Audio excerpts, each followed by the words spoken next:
नमस्कार दोस्तों, आज के हमारे इस वीडियो में हम आपके लिए सावन महीने की भोलेनाथ की एक बहुत सुंदर कहानी लेकर आए हैं।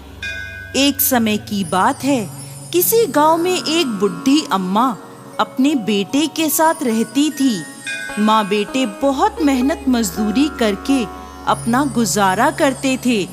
एक बार बुढ़ी अम्मा के मन में विचार आया कि अब उसका पुत्र विवाह के योग्य हो गया है, अब उसे अपने लिए बहू ले आनी चाहिए।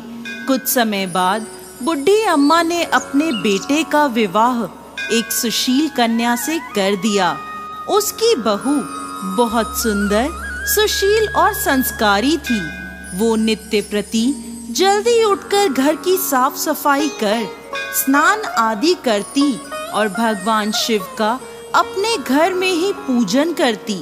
विवाह के कुछ समय बाद सावन का महीना आया। बुढ़ी अम्मा की बहू भगवान भोलेनाथ की अनन्य भक्त थी। उसके मन में ये विचार आया कि वह सावन के महीने में मंदिर जाकर शिवलिंग पर जल अर्पित करे। अपने मन में आए विचार को उसने अपनी सास से कहा, माता जी, सावन का महीना शुरू हो गया है, मैं शिव मंदिर जाकर पूजा पाठ करना चाहती हूँ, शिवलिंग पर जल अर्पित करना चाहती हूँ।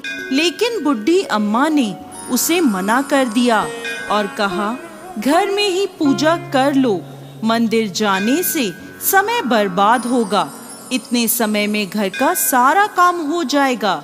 ये बात सुन बहू उदास हो गई, लेकिन कुछ नहीं कर सकी। उदास होकर घर के कार्यों में लग गई। उस दिन उसने कुछ अन्न जल ग्रहण नहीं किया। अगले दिन बहू कुएं से जल लाने गई।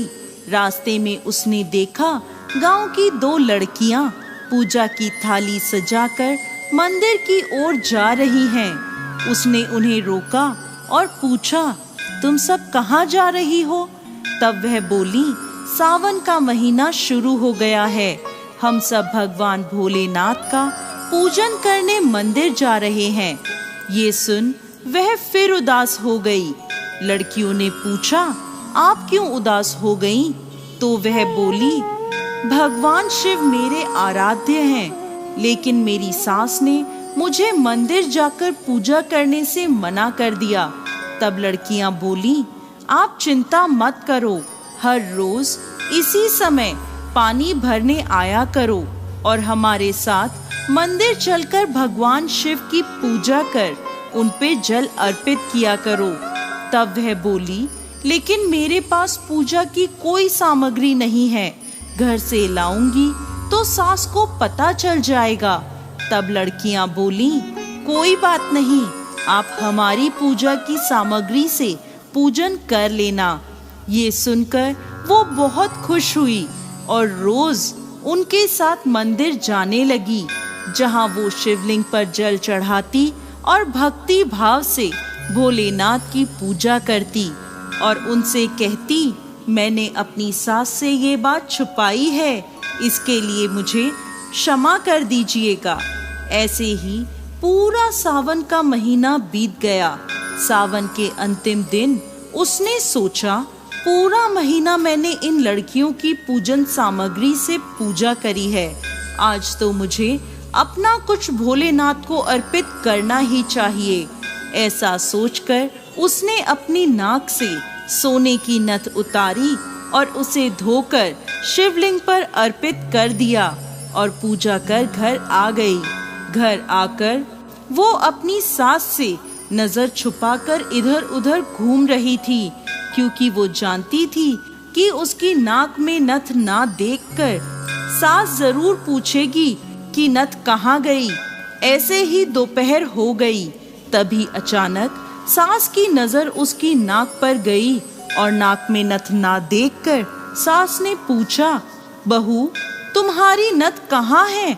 तो वह बोली, माँ जी, मुझे नहीं पता, शायद कहीं गिर गई होगी। सास बोली, अच्छा, तो ये बताओ कि तुम आज कहाँ कहाँ गई थी, वहीं जाकर ढूंढ लेंगे।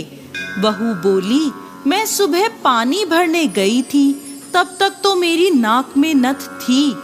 इसके बाद मैं उपले थापने गई थी। सास बोली, चलो वहीं चलकर देखते हैं। दोनों वहां पहुंचे जहां बहू ने उपले थापे थे।